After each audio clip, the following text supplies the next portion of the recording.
Bienvenidos a Mesa Blue, son las 8 en punto. Nuestro invitado de hoy, el doctor Humberto de la calle Lombana, a quien me fascina tener en esta cabina siempre porque él sí que comprende lo que uno no comprende. Y esa es la idea de nuestro programa. Doctor de la calle, bienvenido. Mil gracias, Vanessa, encantado de estar aquí de nuevo. Siempre me divierto mucho también, como tú lo has dicho, en las múltiples oportunidades que hemos tenido de conversar. Pues yo es que aprendo un montón de usted. Usted es como si tuviera uno una maestría en una hora en Colombia. Lo veo distinto. ¿Qué es lo que tiene? ¿Gafas? No gafas. Se quitó las gafas. Hace mucho no me ve porque estoy sin gafas. Pero entonces eso demuestra es que yo he estado escondido, refugiado, perdido, porque hace varios meses, al terminar la campaña, tuve una pequeña operación ahí que no era estética, al revés de lo que se dijo, pero que me permitió con esos famosos lentes intraoculares ya liberarme de las gafas, que para mí fue una maravilla. Yo tengo gafas desde los 13 años, que era una época en que las gafas parecían pues el vidrio botella, se quebraban, entonces a uno lo regañaban los papás, no podía prácticamente hacer deporte y era, por lo tanto, uno de mis primeros traumas puede haber sido ese. Entonces para mí sí ha sido realmente una liberación. ¿Y no le hacen falta? Al principio sí, sí, porque esa es como una segunda naturaleza. Sí, al principio sí hace falta. Y además, hubo una discusión enorme entre personas allegadas, porque era el final de la campaña, y entonces me decían, no, usted sin gafas pierde su personalidad, tiene que seguirlas usando, nadie lo reconoce y tal. Pero como todo en la vida, yo me he puesto a ver, el Papa Francisco a veces se las pone y a veces no, ¿te das cuenta? Sí, cuando no quiere ver. Sí. Y ya sabemos de qué estamos hablando, ¿no? Bueno, pues se ve bien, se ve joven, se ve chévere. Pues ¿cómo está? Muy bien, sí. Obviamente no faltan problemas en la vida y algunas cosas ahí domésticas, pero no hablemos de eso, pero bueno. Pero bien. También preocupado, claro, por lo que está pasando en Colombia. Yo no sé, un poco amargado con una circunstancia tan extraña. ¿Qué lo amarga? ¿Qué de pues todo? Primero, porque está pasando de todo. Más allá de la discusión sobre el acuerdo del Teatro Colón, que a algunos les parece malo, malísimo, lo perverso, pero otros lo apoyan, yo diría que no hemos sido capaces de dar el paso, pues de superar eso. Yo no entiendo muy bien, pues una sociedad que se empeña en seguir como corcho en remolino ahí dándole vueltas al mismo tema. Incluso me pongo a pensar en el doctor Duque, y con todo respeto, ¿para qué se va a gastar 4 años de su gobierno con una misma discusión recurrente sobre el tema de las FARC? Esos señores, más allá de lo que está pasando, la JEP, etcétera, dejaron las armas, son un partido político. Yo diría que lo que hay es que consolidar eso. Es como, para acudir al símil ordinario, como apagar un incendio con gasolina, porque lo que dicen, mire, esa es la paz de Santos, eso no sirve para nada, le roban celulares a los jóvenes, ahí están las BACRIM y el ELN sigue dañando el tubo y además hace el más horrendo acto de terrorismo del que tengamos memoria reciente. No, pues precisamente porque eso es así, es lo que uno debe es quitarle gasolina al conflicto, en vez de desistir para reiniciar discusiones absurdas. Yo digo que en Colombia hay como pseudobomberos que realmente son pirómanos, como una cierta nostalgia de la guerra, pero... ¿Pero es nostalgia de la guerra o es un descontento? Porque sí, de acuerdo, es decir, se hizo un proceso de paz, se desmovilizó una guerrilla, se reinsertó, que es el término que usan ellos en la vida civil, una guerrilla, pero fíjese que el plebiscito le mostró a uno que hay una gran cantidad de la población colombiana que no estuvo de acuerdo con lo que se llegó acá en Cuba, ¿no? Entonces es volver a aprender lo que ya en teoría estaba apagado, o por lo menos un poco extinguido, o es revisar algo que la mitad de la población está queriendo que revise. No, dijéramos, yo en primer lugar me parece que hay que hacer un análisis bastante objetivo y tú tienes razón, pues es decir, uno no puede ser ciego, el resultado del plebiscito pues ahí está, más allá de por qué, las mentiras, fake news, etcétera, no, pero dijéramos ahí está, y yo ahí veo como distintos segmentos de la población. Hay gente que de buena fe dice, esos señores de las FARC son unos bandidos y que se vayan para la picota 40 años, y eso lo entiendo yo, claro, perfectamente.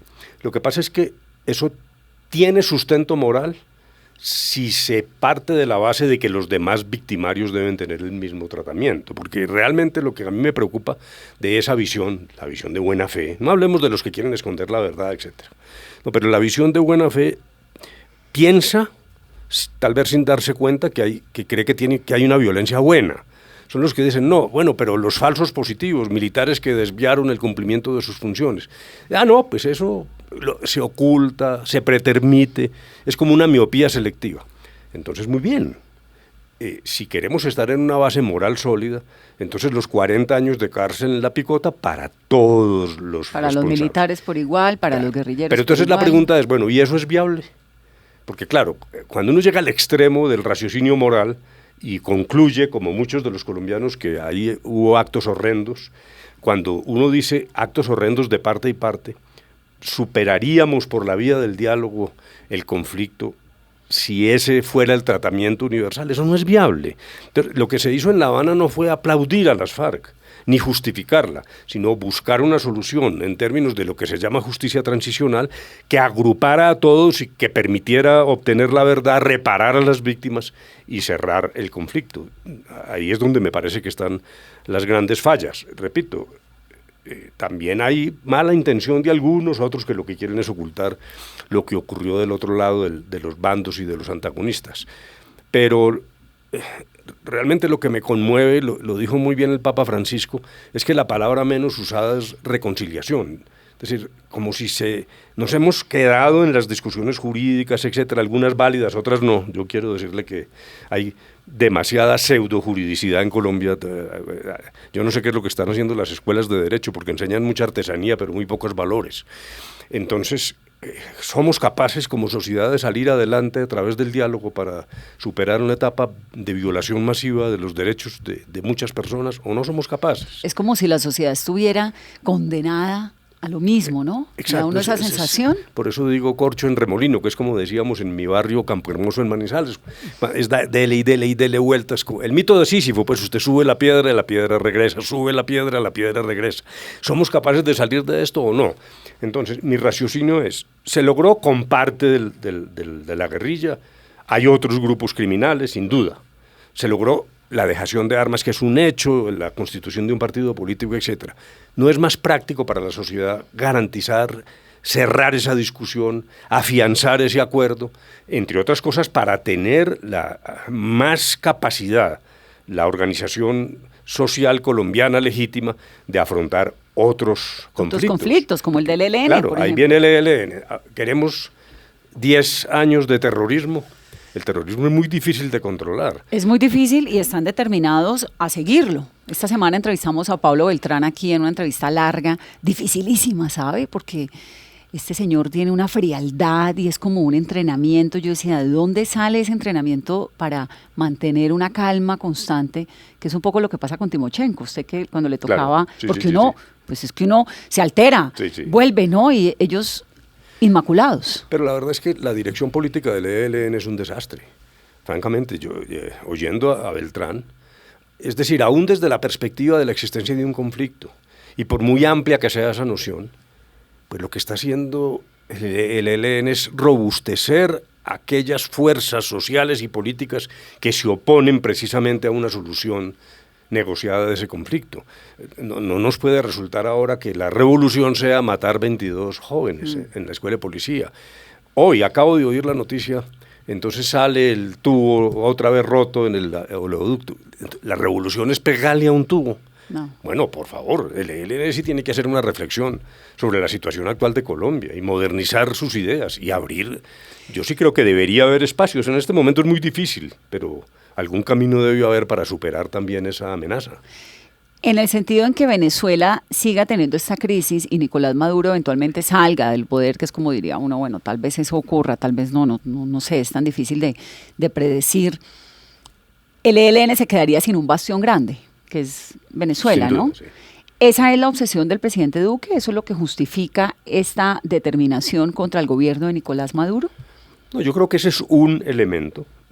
Debió haber más. Dijéramos, en la campaña esto lo discutimos 1000 veces con el doctor Duque. Yo estoy de acuerdo con él en muchas cosas en frente del tema de Venezuela. Primero, desde el punto de vista de la vigencia de la democracia. Allí lo que hay es una dictadura y un esquema de violación de los derechos de los venezolanos. Y eso le repugna a la comunidad latinoamericana. Luego, dijéramos que solo desde esa perspectiva de ética política hay un razonamiento que yo comparto. En segundo lugar, la perturbación que sufre Colombia con el abrigo que se le da al ELN, que es visible y es indiscutible, pues claro que debe mover al doctor Duque, y yo estoy de acuerdo con él. En la campaña se habló de involucrar a la Corte Penal Internacional para juzgar a Maduro y al régimen de Venezuela, y yo estuve de acuerdo públicamente con eso, porque tiene una ventaja, y es que ese es un camino de todos modos jurídico, la Corte Penal Internacional. ¿Dónde está mi discrepancia? Mi discrepancia es que me parece que el país más vulnerable frente a las turbulencias de Venezuela, que es Colombia, con 2.200 kilómetros de frontera porosa común, pues no debería estar en la vanguardia, en el primer puesto. El enorme liderazgo continental que ha adquirido el doctor Duque, que hay que reconocerlo, pero estamos también corriendo riesgos enormes. Yo siempre, y en la campaña, pensaba, en confrontación con el doctor Duque, Colombia debe ir en el grupo puntero, pero no es el que esté cortando el viento adelante, para utilizar términos ciclísticos, porque cualquier revés allí, nosotros somos los que terminamos pagando las consecuencias. Pero nosotros somos el que está adelante rompiendo el viento, porque es que además somos los vecinos. Brasil pues le queda ahí de ladito. Pero, Chile, exacto. Ecuador, Paraguay, les queda abajo, pero nosotros somos los principales receptores, eso, de esa crisis. Viendo lo del puente y la confrontación allí, los camiones quemados, ahí no hubo un muerto de milagro, y el día que haya cualquier perturbación allí, en esa frontera tan estrecha, pues el resultado será siempre sentido en Colombia. ¿Se le va la mano al presidente Duque? Pues a mí sí me parece, eso es lo que yo trato de decir, que Colombia debe ser sólida en erradicar ese régimen oprobioso. Yo estoy de acuerdo con eso absolutamente, pero ese papel, tú dijiste una cosa, Vanessa, que me parece maravillosa. Si hasta a Bolsonaro se le corrió a la cosa, ¿cómo será? A Bolsonaro lo invitaron y dijo, no. Aquí sobre mi territorio no, es que el día del lunes, que fue la reunión del Grupo de Lima aquí en Bogotá, el lunes de la semana pasada, el canciller brasilero, en las primeras declaraciones del día, a las 9 de la mañana, dijo, nuestro territorio no sirve, no lo vamos a prestar. Y eso que es una frontera remota. Y eso sorprendió remota. Un montón, Sí, claro. porque además Bolsonaro pues es la ultraderecha. No, por eso, sí, ¿no? Bueno, es que, ¿cómo será por eso que si Bolsonaro, siendo quien es, no quiso embarcarse en esa actividad de liderazgo unitario? Y eso que esa frontera es tierra de nadie, y no es comparable a lo que pasa con Colombia. Y a mí me parece que esta era una tarea mucho mejor para Chile. Chile es como el estudiante que está en la última banca del salón, y entonces hay tal distancia, y el presidente de Chile para estos efectos es confiable. Llamémoslo que es un ciudadano. Pero vino a la frontera y bajito perfil. Pero está suficientemente lejos, además. Yo no sé, a mí francamente me parece muy peligroso. Por fortuna el Grupo de Lima dijo, no, es que no estamos hablando de armas, pero días antes sí había habido. Bueno, primero Pacho Santos sí se despachó de una, y francamente yo no entiendo que ese sea el papel de un diplomático, de un embajador nuestro en Estados Unidos. En segundo lugar, el propio presidente, recuerden la entrevista con el periodista español, el cerco diplomático, no se quiso salir de ahí, repitió 3 o 4 veces, siempre quedaba la ambigüedad. Además, no olvidemos, el vicepresidente Pence, aquí, el día que el Grupo de Lima decía no a la intervención militar, él sí no la descartó. Y el mismo Guaidó se le veía como entusiasmado. Dijo, no, es que después de lo del puente, ahora sí llegó el momento de que la comunidad... Todas las herramientas están sobre la mesa. Para no alargar mucho, pues, porque sé las urgencias del tiempo, pero no se trata solo de que salga Maduro. La necesidad es erradicar un régimen que está hasta los tuétanos violando derechos y manteniéndose a base de corrupción, y eso no es solo, podría ser una jugada el régimen venezolano y los militares, hacer un cambio aparente, poner ahí a otro señor desconocido, y eso no es suficiente. Ahí está el tema de Diosdado Cabello, en fin. Lo que Colombia realmente necesita es un régimen distinto, con unas garantías que además permitan que por fin, como a veces ocurrió en el pasado y otras veces no, pues haya también una respuesta dura contra las manifestaciones de un grupo terrorista como es el ELN. En ese territorio. Don Humberto, la mayoría creo que estamos de acuerdo con lo que usted dice y con esa relación peligrosa hoy en el conflicto entre Venezuela y Colombia. Según su visión, entonces, ¿cuál puede ser el interés colombiano? ¿Por qué Colombia está a la vanguardia del conflicto? Es decir, ¿por qué el presidente Duque tomó esa decisión de ser él quien lleve la bandera y no colocarse en ese grupo medio que usted explicaba? No, dijéramos que eso lo debería responder él. Yo, pues, no puedo responder por él, simplemente lo que sí señalo es la crítica y los riesgos. Entre otras cosas porque es que las relaciones de Venezuela y Colombia han sido utilizadas de manera recurrente, además en ambas vías. A propósito de un libro que publiqué hace poco, que es justamente uno que está siendo bastante vendido y que es relacionado con las memorias de lo que ocurrió en La Habana, ahí yo hago un recuento un poco de esas relaciones que siempre son muy volátiles. Mire, desde la época de Páez se rebeló en Venezuela, sí. Bolívar tuvo que ir a callarlo y al fin no pudo. Luego ahí, digamos, fue la primera pelea que se perdió. Carlos Andrés Pérez abrió su territorio para que discutiéramos con la coordinadora guerrillera en el 91. Yo era ministro de gobierno y me tocó instalar esa mesa en Caracas. Pero claro, ahí había un interés muy noble de Carlos Andrés Pérez, pero también un deseo de estabilizar esa misma frontera. En cambio, después vino Caldera. Caldera estuvo a punto de reconocer, de darle carácter diplomático a la delegación de las FARC en Venezuela. Entonces dijéramos que esas relaciones son variables. Por lo tanto, uno debería tener mayor distancia, es lo que sostengo, porque así aparentemente, o por lo menos en la retórica, no haya la intención de una cosa militar, eso puede ocurrir cuando menos pensemos. En el gobierno de Virgilio Barco, por la corbeta Caldas y la discusión de los islotes estos de los monjes, estuvimos a punto de una guerra. Sí, y se una guerra con una arranca en cualquier de momento. Del uno al otro. Sí, luego yo no soy capaz de interpretar qué busca el presidente, pero sí soy capaz de decir que el hiperactivismo sí me parece muy peligroso. El libro se llama Revelaciones al final de una guerra, ¿no? Es correcto, sí. Donde hace usted todo un recuento de lo que ocurrió, de los secretos que hay tras bambalina. Ya vamos a hablar de eso, porque me quedé con una frase hace unos momentos cuando estábamos hablando del proceso de paz, digamos, de cómo está, sin habernos metido del todo en la JEP. Usted me decía que tal vez había personas a las cuales les interesaba esconder la verdad de lo que ocurrió en el conflicto. ¿A quiénes? Sí, no, claro. ¿A qué se refiere? Me refiero a lo siguiente. Dijéramos, esto se desenvuelve en dos capítulos. O voy a empezar al revés. Justamente en el libro yo cuento cómo me tocó ir como ministro de gobierno a rescatar a unos congresistas que había secuestrado Carlos Castaño, que al principio incluso se decía que era como un secuestro light y resultó en serio. Y el procurador de aquel entonces y el defensor del pueblo me dijeron, tiene que ir usted porque Castaño exigió mi presencia como ministro de gobierno para liberarlos. Entonces yo fui y nos tomamos todas las precauciones del caso, que no se trataba ni un reconocimiento a Castaño, que de ahí no se podía derivar nada, que además yo no iba a hablar. Cuando llegué él dijo, no, pero escúcheme. Allí lo que sostenía Castaño es, las guerras irregulares solo se ganan irregularmente. Ustedes están muy equivocados, el gobierno legítimamente no es capaz de derrotar la guerrilla y para eso estoy yo. Entonces empieza a surgir el fenómeno de las autodefensas. Y muchos colombianos empezaron a sentir, algunos seguramente de manera por allá inconsciente, y otros sin revelarlo, pero les parecía, bueno, qué bueno esos paramilitares que vayan y le den allá sí, una permisividad. Y entonces hay un primer fenómeno, de unas llamadas autodefensas que arrancan con un papel defensivo, dijéramos, un hacendado 3 veces secuestrado decía, no, pues démosle plata a este grupo para que me proteja. Y yo, mientras tanto, juego golf aquí en Bogotá. Bueno, quitémoslo del golf para no generar... Bueno, puedo ir a la finca. Sí, bueno, puedo ir a la finca, que puedo no ir a la podían finca, ir, muy bien. ¿no? Pero el siguiente paso, que es evidente, es que sí existió un contubernio, una relación entre sectores militares y esa manifestación de violencia privada que no fue sistemática. Nosotros nunca aceptamos en La Habana que el paramilitarismo fuera una política de Estado, nunca. Ahí nos gastamos muchas semanas discutiendo, pero casos los hubo, y algunos escabrosos. A una madre, yo hablé con las madres de Soacha, a una señora que le arrancan un niño retardado mental y que aparece muerto en Ocaña 24 horas después vestido de guerrillero.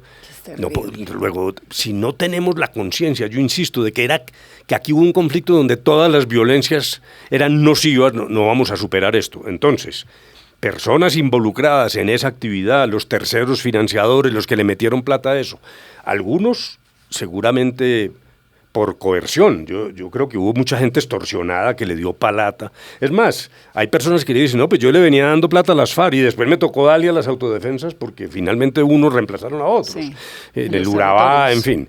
Pero aquí hay una serie de responsabilidades y hay quienes se involucraron en eso, sin duda tienen el deseo de tapar lo que allí ocurrió. A mí me sorprendió un montón que hay un grupo muy grande de militares que le están pidiendo al presidente Duque que sancione la ley estatutaria de la JEP. Un montón de militares investigados por masacres, por episodios de falsos positivos, etcétera. Si no son esos militares a los cuales les convendría, en términos de, digamos, de lo que estamos hablando, ocultar la verdad, entonces ¿a quiénes? Pero lo interesante es que yo detecto allí matices. Yo tengo la certeza de que la mayor cantidad de los militares activos y particularmente la cúpula de las fuerzas militares entiende el proceso, entiende la JEP y entiende las consecuencias negativas para los militares de negar la existencia de un conflicto, y de eso podemos hablar más adelante. Pero dijéramos, sobre todo a nivel de militares retirados, de las épocas de los años 80 y 90, donde la guerra fue la más cruda y la más sucia, si hay el deseo de que aquí no haya un acuerdo, o por lo menos que lleven a la cárcel a las FARC y que del resto no pase nada. Entonces, fíjate que a mí no me sorprende la actitud de militares activos que venían presos y que han pedido al presidente Duque que sancione la ley. ¿Por qué no me sorprende? Porque la solución de la llamada jurisdicción especial fue armónica para todas las partes, cada uno en su particularidad, pero fue una decisión, o tendría que tomar decisiones, mejor dicho, la construcción de la JEP es para todos los responsables, terceros, militares y miembros de la guerrilla, que es lo que permite superar el conflicto. Si no, ahí quedan semillas de nuevas violencias. Al principio, cuando se estableció la discusión en estos términos, muchos nos dijeron, ustedes que fueron a La Habana, si eso era un acuerdo con las FARC, no toquen a los militares. No. Si usted deja abierta la impunidad de ese lado, aquí seguirá la violencia. Luego, estos militares que están presos, y como lo decían incluso, decían, ahora, por decisiones de la JEP, estamos con nuestras familias a la espera de un juicio, vamos a afrontar nuestras sanciones, que son equivalentes, armónicas con las sanciones a la guerrilla, si no, no vamos a ser capaces de superar esto. El presidente Duque tiene hasta el 11 de marzo, ¿no?, para sancionar la Jurisdicción Especial para la Paz. Él tiene la posibilidad, después de que fue revisada por procesada en el Congreso, firmada y revisada por la Corte Constitucional, él tiene la posibilidad de manejar la JEP, digamos, la ley estatutaria, de poner y quitar algunos segmentos, aceptar algunos y otros no, o tiene sí o sí que sancionar toda la ley estatutaria como está. Dos primeros elementos pequeños, técnicos, para no meterle tecnicismo a esto. Pues no, metámosle para que la gente entienda. Pero así, hagámoslo de la manera como más clara posible. Por ejemplo, si digo el numeral 2 y el 5 no me gustan, ¿él tiene posibilidad de remover esos dos o reformarlos y volverlos a enviar al Congreso para revisión? Pregunta. A diferencia de otros regímenes, de otros países, mejor, en Colombia, la objeción de un pedacito de la ley va ese pedacito al Congreso, pero la ley no se puede aplicar. Entonces, así sea una coma la que se objete por parte del doctor Duque, la ley queda en suspenso. ¿Y cómo está funcionando la JEP sin ley estatutaria? No, pues es que ese es el problema, porque claro, yo le oí al doctor Ceballos, no, pues eso de la ley no es tan grave, porque ahí está funcionando. No, hombre, son 170 artículos, es como un juez sin código de procedimiento. Es un funcionamiento precario, por eso están solo en las primeras fases, pero sin ley esto termina en una discusión interna de ellos bregando a interpretar la Constitución cada uno según su leal saber y entender. Sí. Esa ley es esencial para que funcione. Entonces, primero, así la objeción sea parcial, la ley no se puede cumplir. Entonces yo voy a hacer aquí una predicción y por ahí en 8 o 10 meses vuelvo aquí a responder. No, pues en 2 semanas, porque eso es el 11 de marzo. No, la predicción que voy a hacer es para dentro de 8 o 10 meses. A ver, si objetan la ley, entonces el pedacito objetado va al Congreso y ahí vendrá una discusión. Y ahí nos vamos a gastar 1 o 2 meses en esa discusión. Supóngase que el gobierno sale adelante y triunfa la objeción. Por lo tanto, cambia el texto. En ese pedacito, pero cambia el texto. Un artículo. Tiene que volver a la Corte. Tiene que volver a la Corte. Y la Corte va a tener que nuevamente discutir esto. Y seguramente va a pasar por el segundo tema técnico, que lo trato enseguida, pero lo que va a pasar, ya explico por qué, es que la Corte termine diciendo lo que ya dijo.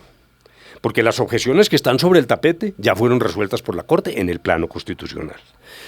Y hemos perdido 8 o 10 meses para terminar en lo que estamos. Yo digo que la patria boba no terminó. Esto me parece realmente el caos. Y déjame el segundo tecnicismo. ¿Puede el presidente objetar o no? Con toda lealtad lo contesto. Sí puede. Puede objetar por inconveniencia. 2, 3 artículos, los que les parece. Lo que le parezca que es inconveniente. Pero, ojo, un artículo aprobado por el Congreso y que fue declarado constitucional, el presidente legítimamente lo puede objetar. Porque una cosa puede ser constitucional pero inconveniente. Pero, por ejemplo, las objeciones que ha hecho el fiscal, esas objeciones fueron resueltas ya en términos de inconstitucionalidad por la Corte. Luego, disfrazar eso de inconveniencia para tratar de que la Corte se pronuncie, porque allá va a llegar de todos modos, cambiando su jurisprudencia, eso no va a ocurrir. Y si queda una duda... ¿Qué puede hacer la Corte ahí? Porque la Corte Constitucional de hoy es distinta a la Corte... Ah, sí. No. Aquello que se objete por inconveniencia... pero que no haya sido objeto de tratamiento constitucional, pues sigue el trámite ordinario, muy bien. El Congreso lo aprueba y como es una ley estatutaria, pues tendrá que revisar eso, pero dijéramos, ahí no me parece que haya un problema contencioso. Pero en los temas sí resueltos, en el terreno de la constitucionalidad, voy a tratar de poner un ejemplo para que nos entiendan mejor. Los delitos de lesa humanidad, que es lo que el presidente Duque quiere Por ejemplo, revisar. Dijéramos, las 4 argumentos fundamentales han sido, uno, el de la reincidencia. Entonces, por ejemplo, el señor fiscal general en una columna del Tiempo dice, pero es que sería un atropello que autores de secuestro, de extorsión, delitos más graves que reincidan, queden tranquilos frente al pasado. Eso ya está. Sí, pero es que eso no fue lo que dijo la Corte Constitucional, ya voy para allá. Yo me acuerdo, ustedes lo han visto en unas galerías de arte, unos cuadros que uno los mira de un lado y es Nixon, y los mira del otro y es Mao Zedong. O un delfín. Sí, entonces cada uno pone los ejemplos extremos. Al señor fiscal hay que decirle, claro, tiene razón, quien reincida en delitos que hagan parte de la fibra del conflicto, pues tienen que perder todos sus... Pero es que eso ya está. Por eso, pero es que la Corte lo que dijo es, eso es lo que tiene que hacer la JEP. Pero entonces pongamos el otro ejemplo, el de Mao. Un exguerrillero o exmilitar, porque es que siempre se tiende a olvidar que esto es para todos.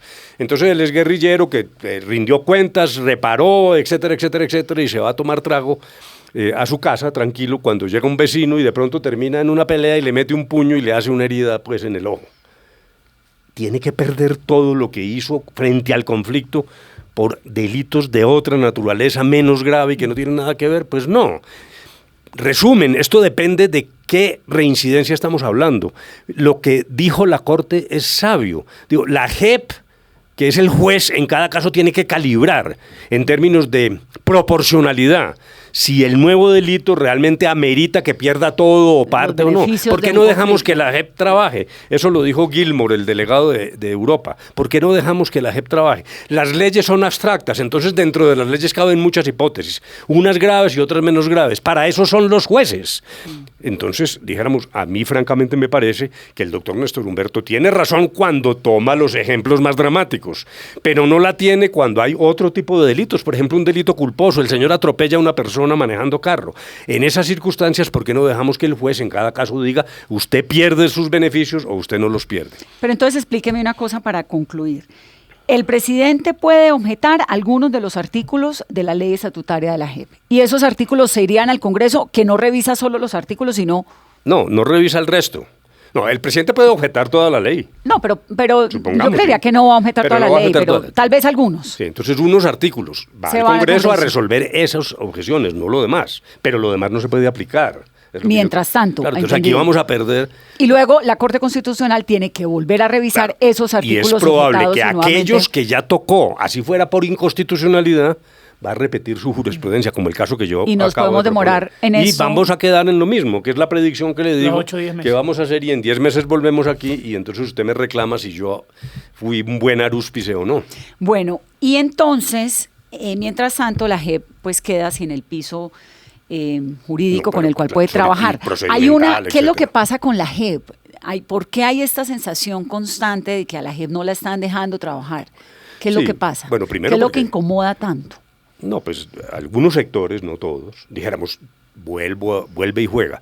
Yo creo que si hay gente bien intencionada que probablemente no haya reflexionado mucho sobre las particularidades de esto, y que entonces digan, esa JEP son unos tipos ahí como raros, no corresponden a lo que ha sido un magistrado en Colombia, no son unos tipos de corbata, y tienen unas, dijéramos, roles o biografías distintas, algunos son indígenas, etcétera. Entonces, y se puso a circular la tesis de que eran unos izquierdosos ahí, unos mamertos, y que eso es para perseguir a los militares y a otras personas cómplices de actos graves. Primero, eso no es cierto. Pero dijéramos, allí está el origen del problema, agravado porque contra la JEP sí han hecho cosas, sí se ha empezado a mover, que el solo hecho de, por ejemplo, yo digo que hay una doble moral, personas que critican a la JEP porque es ineficaz, dice, pero ¿por qué no han condenado a Timochenko? Usted, el paisa, Iván Márquez, sí, y esos son los mismos que ponen palos en la rueda para que la JEP no funcione. Fueron los que demoraron la ponencia en el Congreso, los que hicieron filibusterismo en el Congreso para que no saliera rápidamente la ley, y ahora nos podemos encontrar con las objeciones demorando más, que es la manera de decir que la JEP es ineficaz. ¿Por qué durante el gobierno Santos, que estuvo 8 años en el Congreso, no dejaron esto listo?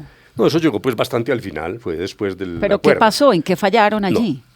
Parte de lo que le estoy diciendo, acuérdense que hubo demoras en la ponencia, estuvo engavetada como 4 semanas, luego las discusiones, no es que el Congreso no pueda discutir, ¿no? Yo no quiero decir eso, de eso se trata, pero aquí no ha habido la agilidad de algo tan importante que es la viga maestra del proceso. ¿Hubo un error en el gobierno Santos al final de no darle prioridad a esto? No. ¿O de dejarlo con la confianza de que el gobierno siguiente lo iba a sacar adelante? No por esto. Es que hay 2 normas o normatividades relacionadas con la JEP.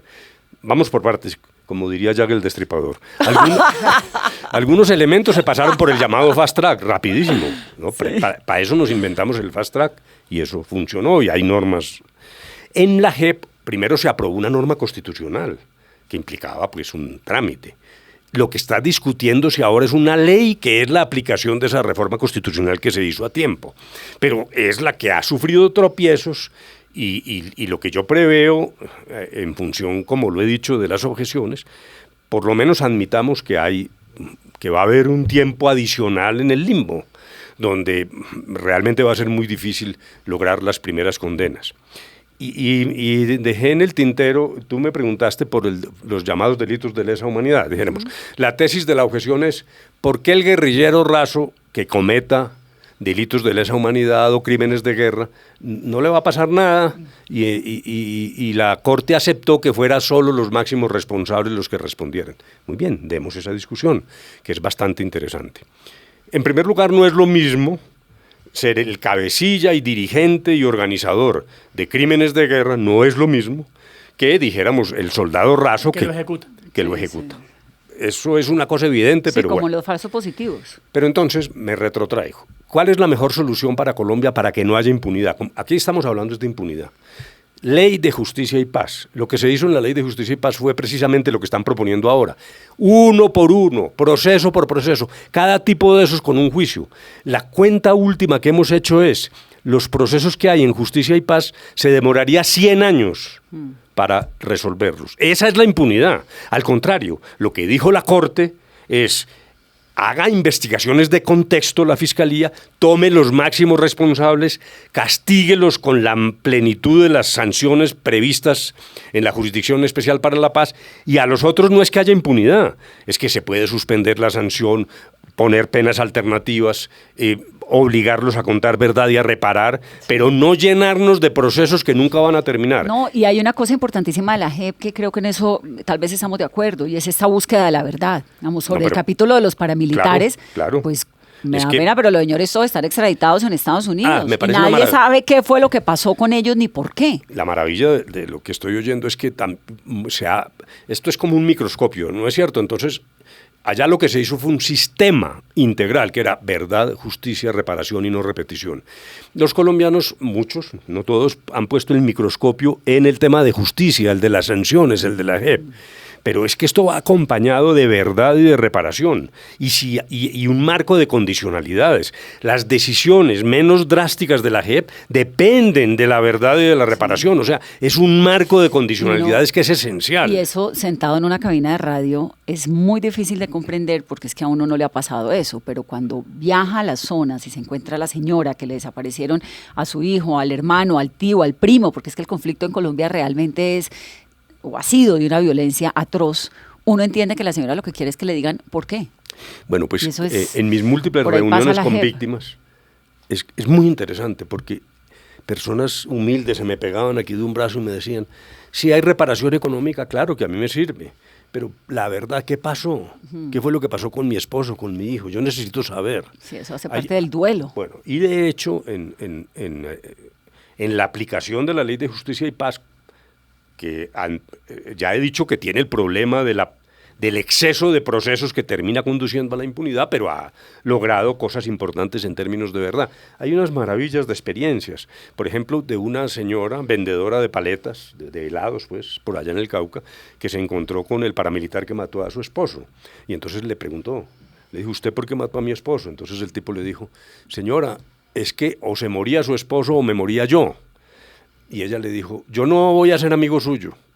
Y yo estoy muy resentida, pero entendí, por fin entendí. Entonces cogió y le dio helados a todas los presentes en una señal como de... Y esa señora va a poder dormir tranquila. Sí, descansa la mente. Por eso yo digo que la palabra menos usada en esto es reconciliación, cuando debía ser, no debíamos perder que el faro, el propósito, la estrella polar de esto es reconciliarnos, ¿no? Y nunca más, como dicen los argentinos. Hay un término que de repente volvió a aparecer en la discusión colombiana y es el conflicto. Entonces ahora estamos discutiendo otra vez si en Colombia hubo o no conflicto. Recuérdeme por qué es importante reconocer que en Colombia hubo un conflicto. ¿Cuál es la diferencia? Bueno, esto sí es francamente... Sí, es como los médicos llaman recidiva, o sea, pues volvió a aparecer una discusión que estaba ya saldada. Primero estaba saldada en la ley. Fue una ley la que dijo aquí hubo un conflicto. Es que estuvimos cuántos años discutiendo si era un conflicto o no y por qué, sí o no. Entonces yo supongo que los señores que están hablando de la negación del conflicto, lo que estén realmente, espero, diciendo es que quieren es modificar esa ley, porque eso está resuelto legalmente, pero no entremos en juridicidades, porque siempre terminamos en cosas de abogados y entonces no vamos a caminar. No. Dos reflexiones. La primera, la existencia o no de un conflicto obedece a parámetros muy refinados de carácter internacional que han sido sobre todo construidos por el Comité Internacional de la Cruz Roja.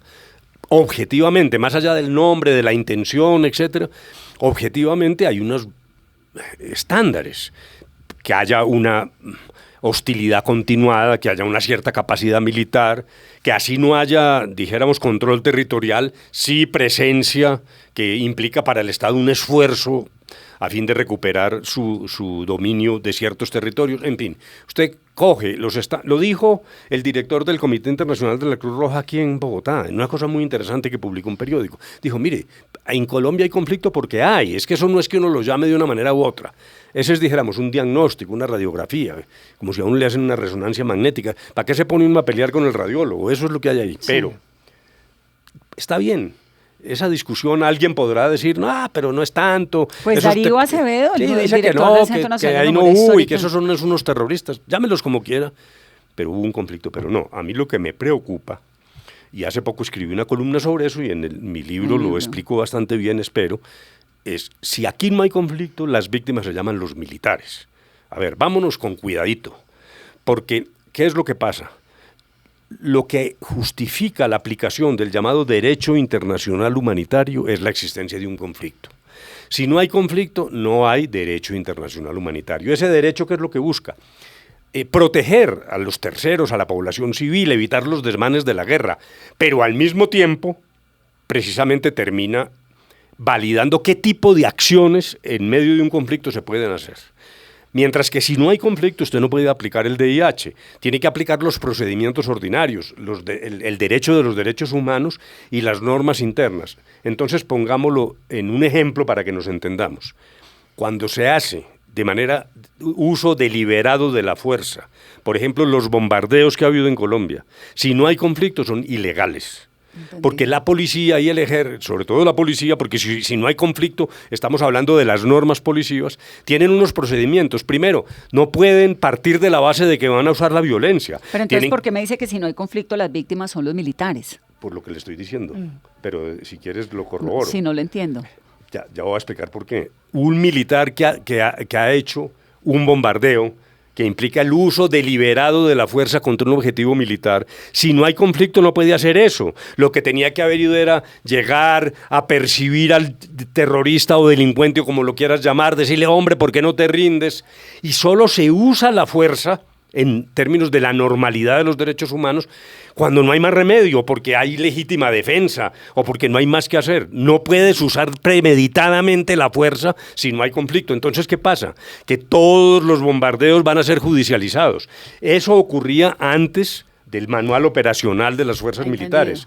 Es decir, se quedan los militares pues, sin un piso legal, claro, que les argumente el hecho de entonces van a tener que ir a los juzgados a alegar, ay, no, señor juez y señor fiscal, era que yo vi que el tipo iba a sacar un arma. No, es que si hay es decir, la muerte en pijama del líder guerrillero en el Ecuador es un acto legítimo si hay conflicto. Porque de Raúl Reyes, porque son objetivos militares. Si eso no es así, esos militares van a terminar dando explicaciones a la justicia y de pronto presos. ¿A la Corte Penal Internacional?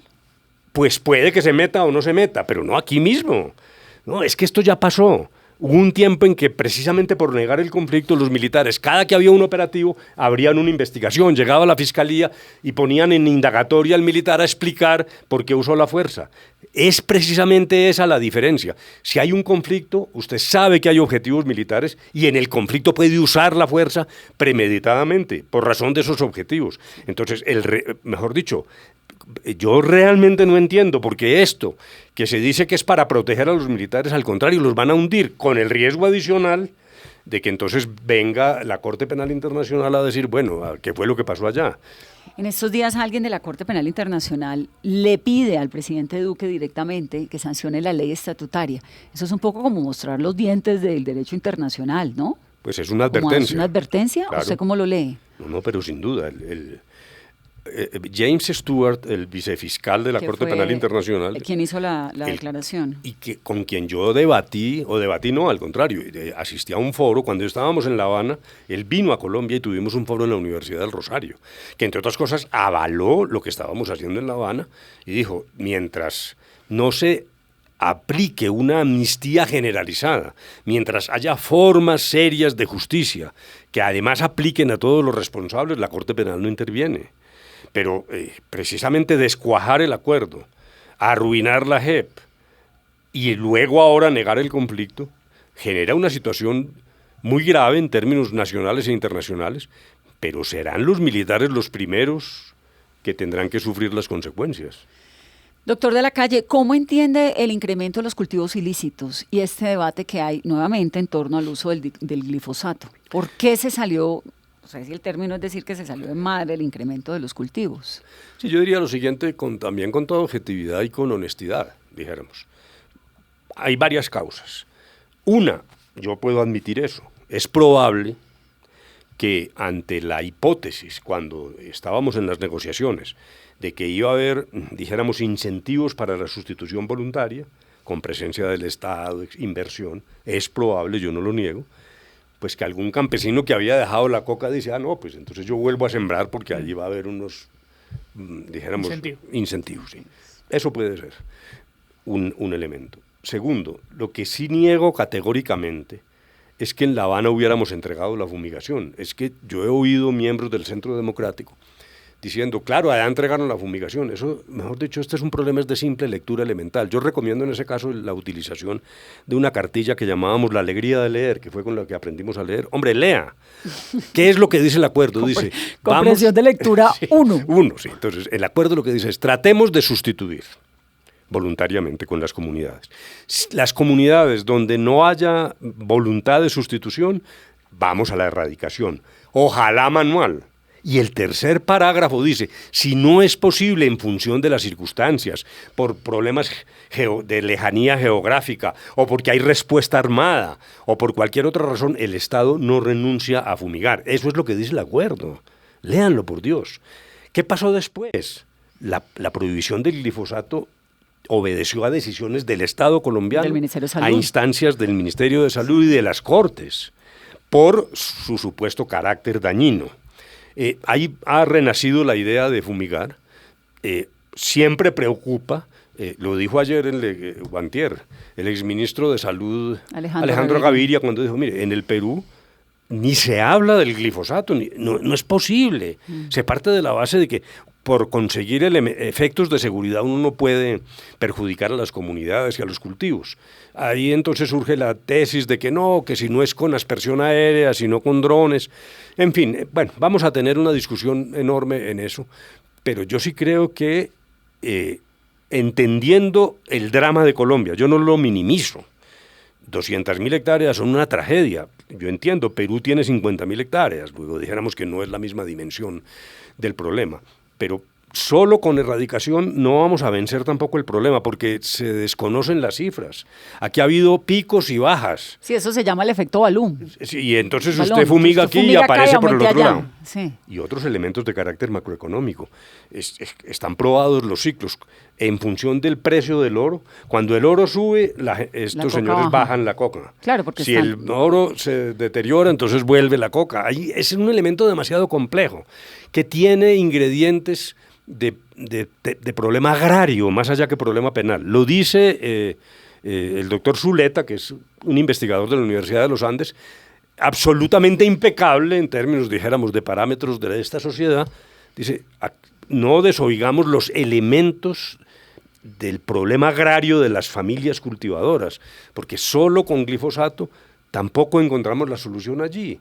Luego, yo sí quisiera que esto se meditara con mucho cuidado. Por ejemplo, en mis recorridos por la costa pacífica, le dicen a uno, todos, esto no es alguien que se inventó un cuento, la fumigación aérea acabó con el chontaduro, porque el glifosato llegaba primero a las copas de las palmas, y eso generó un problema social muy grande. Y en Guapi, en La Tola, en Tumaco, pues hay unas regiones donde el Estado nunca ha estado. No, pero claro. La carencia de oportunidades, y un muchachito a los 13 años o 14 años no tiene muchas opciones en su vida, y hay unos grupos ahí ofreciéndoles la vida entera, donde el Estado no está, donde no hay inversión, y los focos, lo que llama un montón la atención de Colombia es que uno ve el mapa del país y uno sabe perfectamente dónde están los conflictos, en el Catatumbo, en el Pacífico, en Córdoba, digamos, ¿no? Es como... Sí, pero eso no para minimizar el efecto de 200.000 hectáreas de coca. Yo no quiero minimizar eso, es realmente un problema,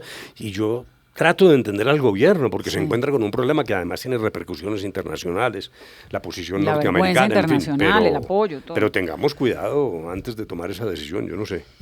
Doctor de la Calle, cuando hoy usted mira ya con calma, con libro publicado, con la tranquilidad de los años, con una carrera presidencial encima, bueno, con todo lo que ha hecho en su vida, hacia el pasado, a los acuerdos, ¿qué falló?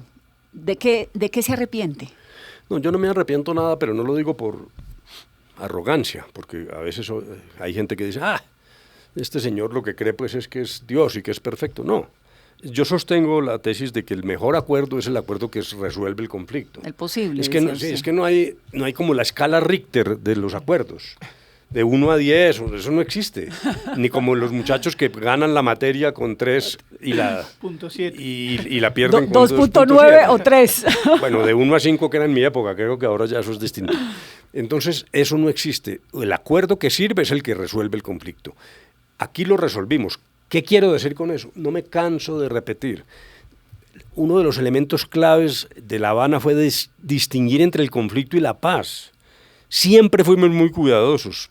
En la mesa nunca nos equivocamos.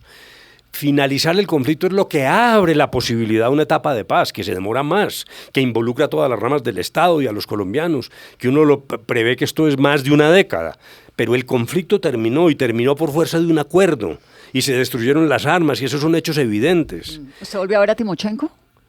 No, yo después de que terminó mi papel, que fue como a finales del 2016, el presidente lo dijo en una reunión públicamente.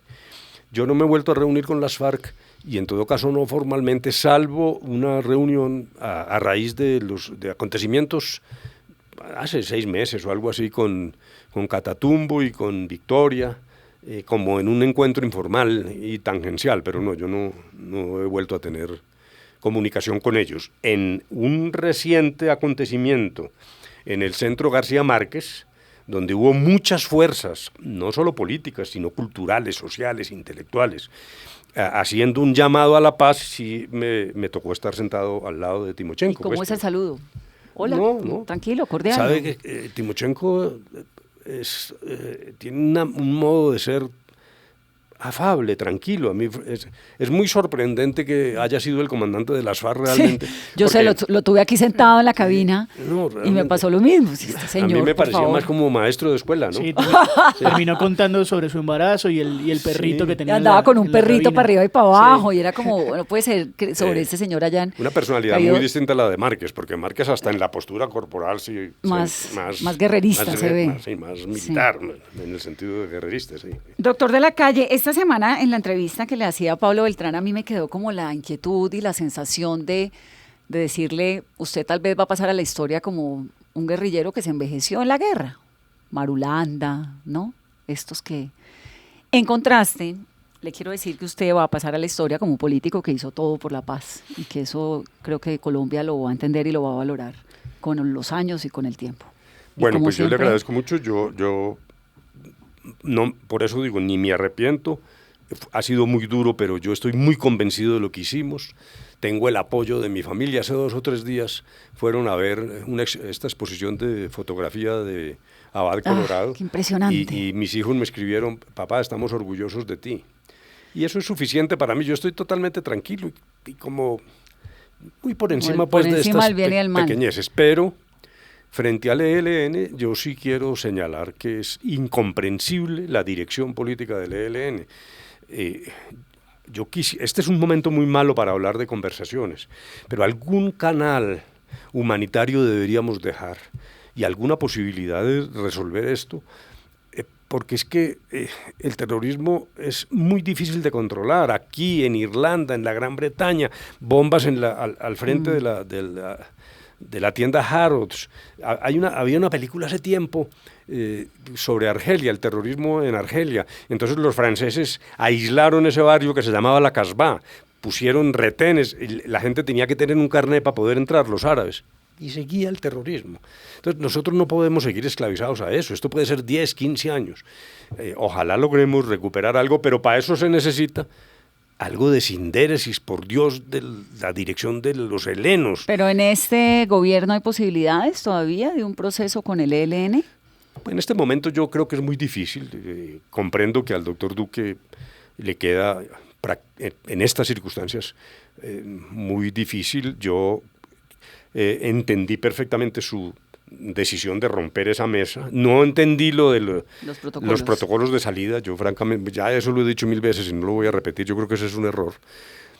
Pero con el paso del tiempo, si yo fuera presidente, sí dejaría alguna brizna, alguna cosa humanitaria de interlocución que permitiera eventualmente, sobre la base, naturalmente, de un cambio de actitud de la dirigencia del ELN. Yo creo que de aquí a las elecciones de octubre no es posible. Seamos realistas. Sí. En medio de un ambiente electoral no creo difícil que el gobierno se mueva. Pero Doctor de la Calle, creo que hay que dejar ahí una puertica, sí. muchas gracias por venir. Bueno, no, mil gracias, Vanessa. Les agradezco muchísimo. Como siempre, una delicia. Y pues un gran saludo a quienes han tenido la paciencia y la bondad de escuchar estas reflexiones.